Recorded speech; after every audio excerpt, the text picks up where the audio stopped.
Guest speaker. Good morning, everyone. Good morning, Sensei. I forgot that it's the outdoor retailers coming up, so it's probably hard to park. Sorry about that. But I'm very happy to have our guest speaker today, Reverend Marvin Harada.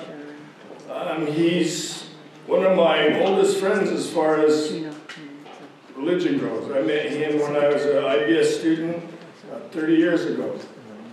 And currently he is the head minister of the Orange County Buddhist Temple, which is probably one of the largest temples in BC. They have 1,000 members or so. He's also the director of the Buddhist Churches of America, a Center for Buddhist Education, and the executive assistant to the bishop. So I never know where he's at. When I call him on the phone, I said, are you in Orange County? Are you in Berkeley? Are you in San Francisco? Or he teaches classes sometimes in Central or in Fresno. So he's a very busy person, so I'm glad that he agreed to come for our Hoonko service. Reverend Harada he was born in Ontario, Oregon. Any of you know where that is? It's about an hour away from Boise, Idaho. Right? And he says Ontario, Oregon is his home, but that's the big town in his neighborhood because he grew up in a place called Jameson, I think it was. Vail and Jameson. And I went there once, and that's another 45 minutes or an hour or so outside of Ontario. Right, so he's a real country boy. I think he said in his class, as a one-room schoolhouse, he had only one other student all through school. Right, there was other grades, but all the grades were in one schoolhouse, and in his grade there was only one other student. But from there, he went to Oregon State, get his degree in religious studies. Then he went to IBS, Institute of Buddhist Studies, to get his master's. Then he went to Chicago to study under Reverend Kubose. Then he went to Japan, and he went to Chibutsu like I did. And he also went to Hoonko University to get his master's there. So it's been a long route, and he's 1 year my senior as far as the ministry goes. So he's been a minister now for this is 27th year. All right, so I'm glad he's able to come. I hope you take this opportunity and listen to him very carefully.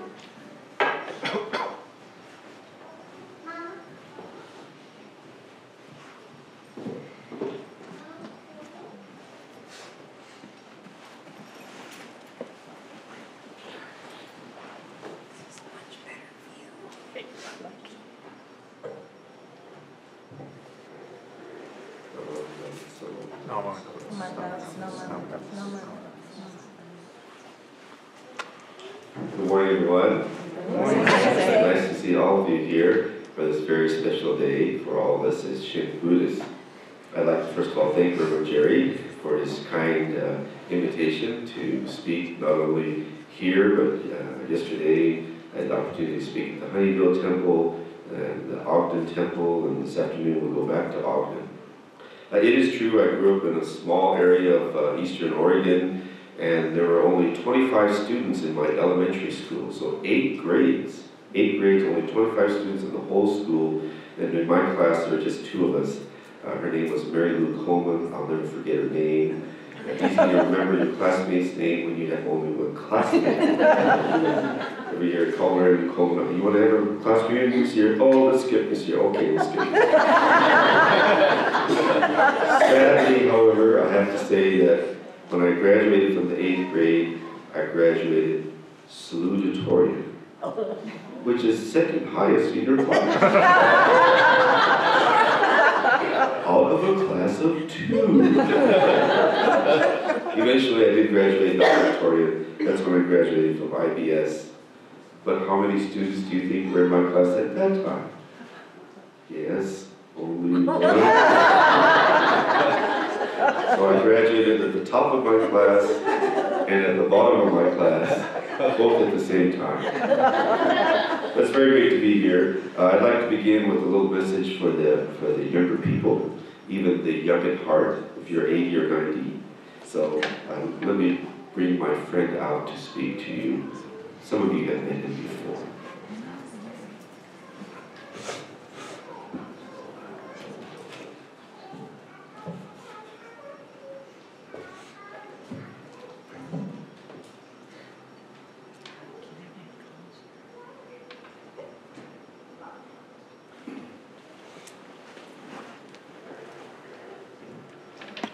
Okay, this is my good friend who speaks to our Dharma school students. And some of you met him perhaps a few years ago when I came the last time.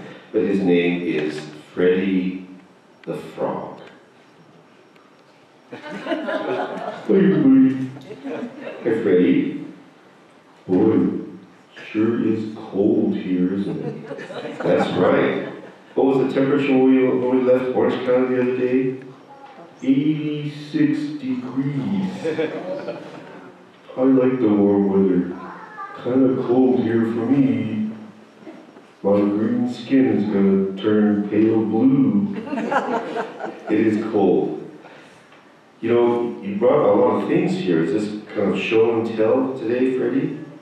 Well, you know how Reverend Jerry loves the holidays. It's his favorite season of the year. Yeah? Well, I had to show everyone some of the presents I got this past year. Kind of unusual presents. Really? Yeah. Well, let me show them to you. Okay. Let's see, what do we have here? Oh! Oh, this is nice. You got a nice tie. Yeah, but I don't wear ties. I see you wear a lot of ties. Yeah, I have to wear a lot of ties in my work. Well, you could have this tie. Oh, gee, that's nice, Freddie. I'll wear it next Sunday. What else did you get here? What's this? You got a Starbucks card. That's a nice gift. Yeah, but I don't drink coffee. You don't drink coffee? No. Do you drink coffee? Yeah, I love coffee. I love Starbucks. Okay, you can have the Starbucks card. Oh, gee, thanks a lot. Wow. What is this? That's one of the most unusual presents I got. It's a frog. Somebody gave you a frog. That's odd, isn't it? I'm a frog, and somebody gave me a frog. Well, it's a meditating frog. Maybe that's why they gave it to you. They wanted to show you a meditating frog. Well, yeah. Might look nice on your desk. Yeah, I think it would. You can have the frog. Okay, gee, thanks a lot. Wow, getting all these nice things. What's this? That's another unusual present. Is this like a travel shaver? Yeah, it's a shaver. Oh. But frogs don't have beards. I have no use for the shaver. Gee, could you use it? Yeah, I could really use this when I travel. Okay, you can have the shaver. Gee, wow, I'm getting all these nice things. Oh, you got this book. Look at this. The Dalai Lama. Someone gave you a nice book written by the Dalai Lama. Yeah, but I like to read science fiction.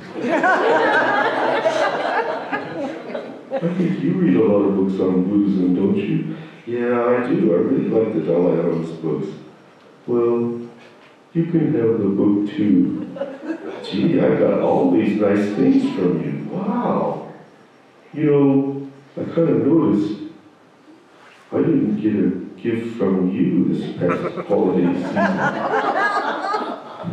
Oh, I was so busy. I think I forgot to get you a present. Well, my present to you this year is my friendship.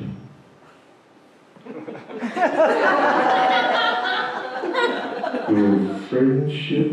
Yes, my friendship. I want to give you my friendship as my season's gift to you. That's kind of cheap, don't you think? Well, you can't put a price or value on friendship, right? I could get you a nice gift like an iPad. Yeah, that would be real nice. Or, Xbox. That would be nice too.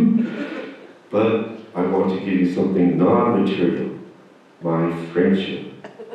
Oh, well, I guess it's okay. Sometimes non-material gifts are the most precious gifts. For example, even more precious than friendship, I think, is the gift of the Dharma. Gift of the Dharma? Yes. Shinran Shoni, the founder of Shin Buddhism. Shinran Shoni is up here on the altar somewhere. Do you know where he is? Is it that guy sitting right here? I thought that was Reverend Jerry. Oh, behind Reverend Jerry, that altar there, that's for Shinran Shoni, founder of Shin Buddhism.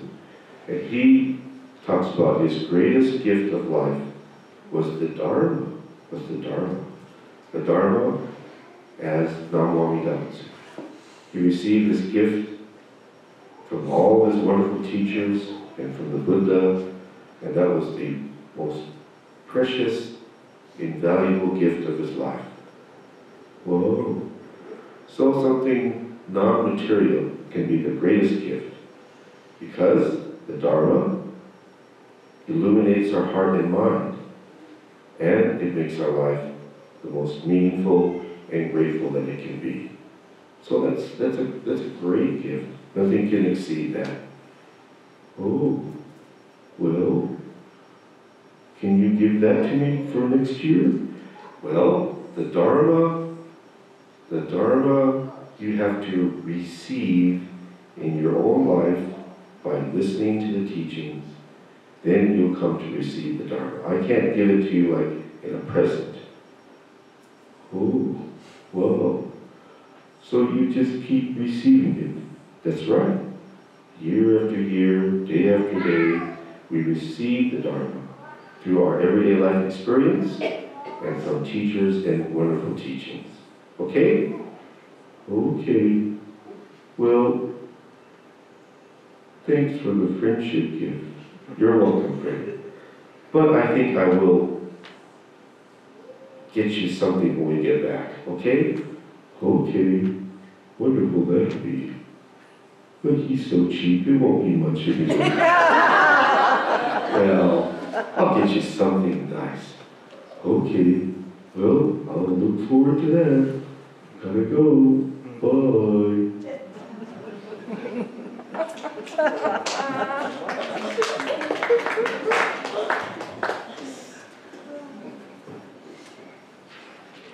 Thank you for listening to Freddie. When I give messages at Orange County, if Freddie doesn't come, the Dharma school kids kind of look at me like, oh, it's just you today.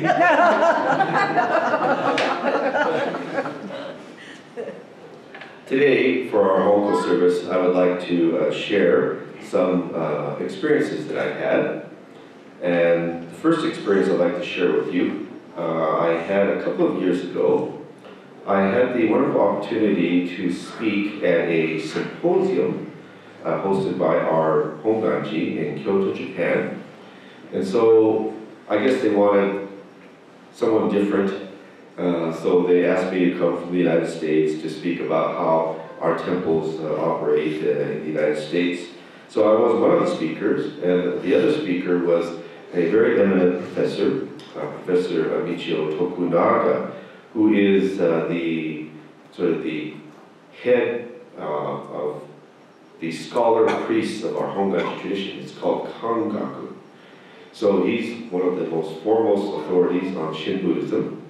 And so it's myself and this Professor Tokunaga. So I was a little nervous about what I should talk about because he's such an eminent scholar. You know, he might say, well, you know, that's really not correct, or he might be critical of what I say, how I explain Buddhism in Jodo Shinshu. So I was a little bit nervous about this symposium, but I went to it and we each gave a presentation. And then they had a panel discussion. So we were in this panel, and there was a moderator. The moderator would ask us questions. So we're sitting at this panel, and it's going along pretty well. And then the moderator says, okay, I want to ask this question. How would you express Buddhism and Jodo Shinshu in just a few words. And so when he presented that question, I thought, okay, how should I respond to this after Tokunaga Sensei gives his answer? Because surely he's going to ask Tokunaga Sensei first. He's not going to ask me to respond to this question first. So I was just thinking, well, what should I say after Tokunaga gives his answer? So I thought, well, maybe I'll say, well, I totally agree with Tokunaga Sensei. I really have nothing more to add to that. That's a beautiful way of expressing what is Buddhism and Jodo Shinshu. So this is going through my mind. And then the moderator said, Reverend Harada, let's start with you. Me? I have to go first? Oh my gosh. The essence of Buddhism and Jodo Shinshu in a few words? Holy cow. But you're put on the spot. You have really no time to think. You just, whatever comes kind of from your being is your answer. So this is what I said. I said, well, to be very honest, I think that the essence of Buddhism and Jodo Shinshu is that it shows us our ego self that causes us all of our problems in life, and it shows us a path, a teaching, a world that goes beyond our ego self. And then the moderator said, well, Tokunaga Sensei, how would you express Buddhism, essence of Buddhism and Jodo Shinshu in a few words? And Tokunaga Sensei said, well, I agree with what Reverend Harada said. I have nothing further to add to what he had to say about it. What a relief. He approved of the way I sort of condensed it. So that's what I'd like to talk about this morning. The essence of Buddhism and Jodo Shinshu, how it shows us our ego self and opens up a world beyond the ego self to us. So first we have to talk about this ego self that is so easily offended, that's so easily hurt by others. And I want to just share a few personal experiences. The first experience I had is I saw a friend that I had not seen in many years. I knew this person in Japan, and then about 20 years later, I saw this person again. And so, you know, when you see someone you haven't seen in a long time, you say things like, oh, long time no see. In Japanese, you say, you know, sashiburi ya ne, you know, it's been a long time. And so I saw this old friend, and you know, very excited to see this person. But you know, in the third 20 years or so that I hadn't seen this person, I gained a little bit of weight. I didn't gain a little bit of weight. I gained a lot of weight. But you know, notice it yourself. So I see this person. First thing she says to me, she doesn't say hello. She doesn't say long time no see. First thing she says to me is in Japanese. I'll say it in Japanese first. She says, "Ma futotta ne." In English, that would be, "Wow, did you get fat?"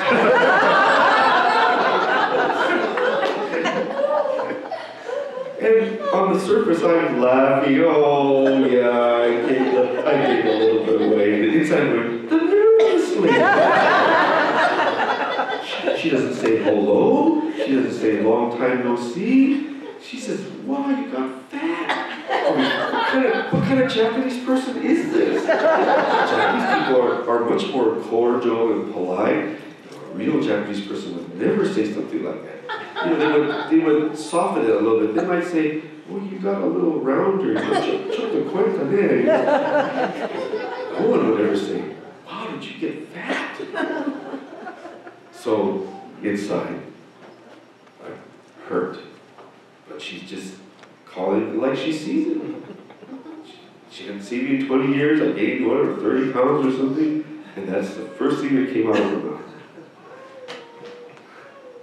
Another experience I had was we used to have ministers' meetings at the San Jose Betsui. It was kind of a convenient place to gather.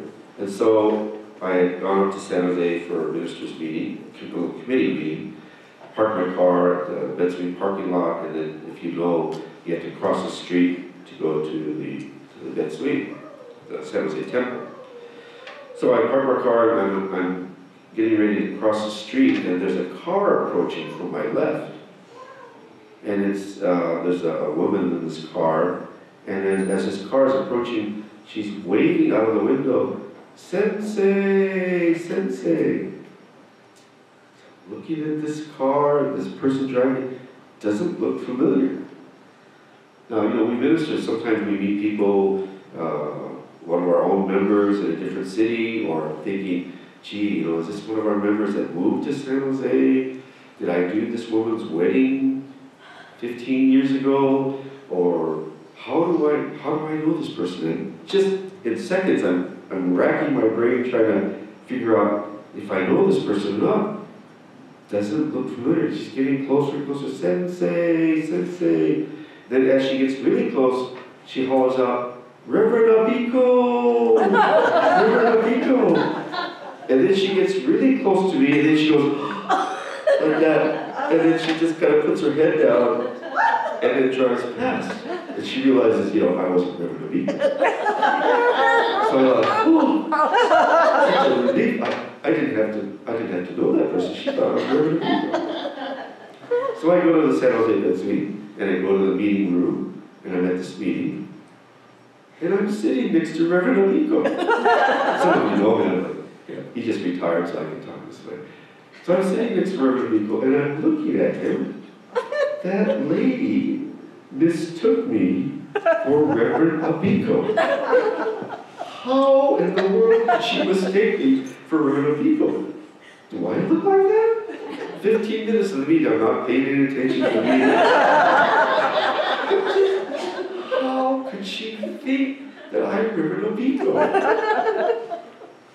I mean, look at Reverend Abiko. He's a short, chunky, middle-aged Japanese guy. I don't look like that. Do I look like that? And then, duh, it dawns on me, I'm a short, middle-aged, chunky Japanese guy. That's exactly what I look like. But, you're kind of hurt. Maybe some of you have had this experience. You're helping at the obon or the bazaar, and you know, you ladies, you're chopping the celery or carrots or something for the sushi, and you're talking with your friends, and you're chopping, and then the head honcho, you know, the person that's in charge of the sushi comes by, and she goes, "You're not cutting the celery right. It shouldn't be cut that way. You gotta do it this way." And then she walks away. And then you think to yourself, who does she think she is? I've been cutting celery for sushi like this for 30 years. And you say to your friend, too, your friends are like, "Did you hear what that lady just said?" And your friend, "Yeah. Are I cutting my celery right?" "Yeah, that's how I cut my celery. Isn't that how you cut your celery?" "Yes, that's how we always cut our celery this way." The nerve of that lady. All she was saying was she'd like to have the celery cut this way. But, oh no, this is how I do it. My way is correct. We have sushi experts in our Orange County Buddhist church, and everyone knows, ooh, watch out, here comes the sushi Gestapo. Are we slicing things right? Are we rolling it too tight, too loose? Everybody's got it standing there like that. And we all know, we probably have similar individuals that think you're solid. Yes. So easily hurt and offended, aren't we?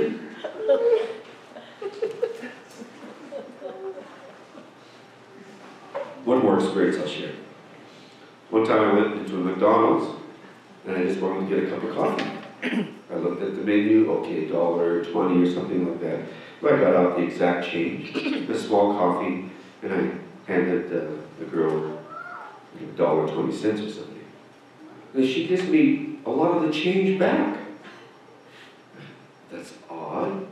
I said, aren't you, undercharging me? And she goes, oh no, senior coffee is only... Senior coffee? She didn't ask me how old I was. How come she's charging me for senior coffee? I should be happy I'm saving 20 or 30 cents. But no. Gosh, she thinks I'm a senior citizen. Oh, I'm only 57. No, I'm happy to get senior citizen discount. So hurt and offended. But these are just kind of humorous stories that I don't mind sharing. I have my own real ego stories that I can't even talk about.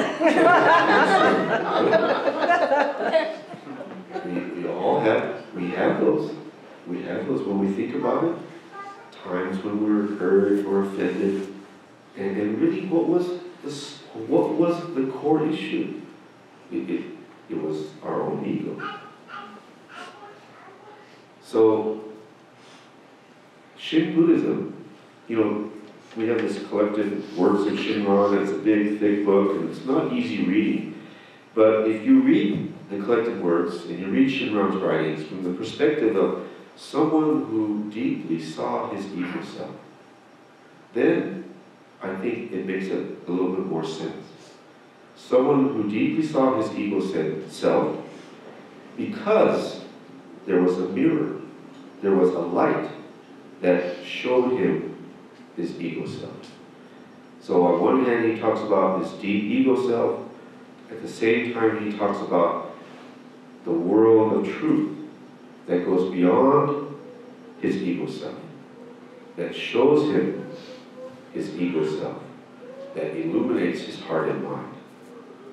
It's very hard to see ourselves. Even physically, we have a hard time seeing ourselves. One time, we finished the Sunday service. I'm out outside of the Hoonko, it's nice weather in California, talking to the people outside of the Hoonko, and one of our members, this gentleman came up to me, put his hand around my shoulder, and said, Sensei, I have to talk to you immediately. Oh gosh, maybe this person lost a loved one or something. He takes me to the side of the Hoonko where no one can see.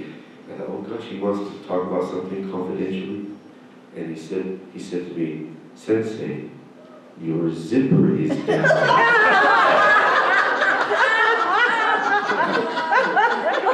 I looked down, my zipper is wide open. He was so kind. He didn't want to tell me to all these, hey, Sensei, your zipper. Pulled me off, clear off to the side. And I said, Sensei, I gotta tell you, your zipper is down. Oh gosh, thank you so much, thank you. Right, that's so close to us, but yet I can't see it. I can't see it. But that's why we need a mirror. When we put our makeup on or comb our hair, that's why we need a mirror. We can't see our own face. All the more, our inner self is hard to see without a mirror, without something that's showing us our inner self. That's what is Buddhism. That's what is Jodo Shinshu. The mirror that's showing us our inner self, our ego self, and at the same time, this boundless world of truth that transcends it, in which our ego self is kind of merged into this world of truth. The ego self never really goes away. We're always going to have it. Even we could be 90 years old and we could be offended by something or someone. But the Shin Buddhist who has been listening to the Dharma senses this ego self coming up. Oh, here it comes. And then, no, it's not done. And then the remembrance sort of makes it fade away. To me, that is the essence of Buddhism, that is the essence of Jodo Shinshu, and that is what Shinran Shonin has left us, this tremendous teaching, to see our ego self, even to be able to laugh about it. If we could laugh at our own ego self, then we've transcended our ego self in many, many ways. Thank you very much for that. Namaste.